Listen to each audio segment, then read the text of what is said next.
Hujambo na karibu kwa siku ya leo.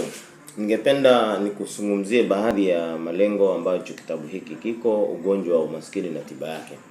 Na ningependa kukusomea baadhi ya watu ambao wanatajwa kuwa maskini katika kitabu hiki.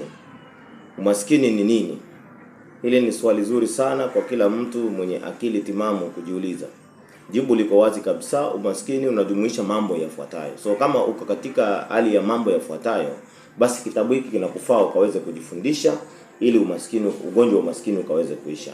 Kwanza, una pato dogo lisilotosha, kama vile mshahara kidogo usioweza kukidhi mahitaji muhimu ya maisha au mavuno kidogo ambayo hayakidhi mahitaji ya mtu. Wewe ni maskini.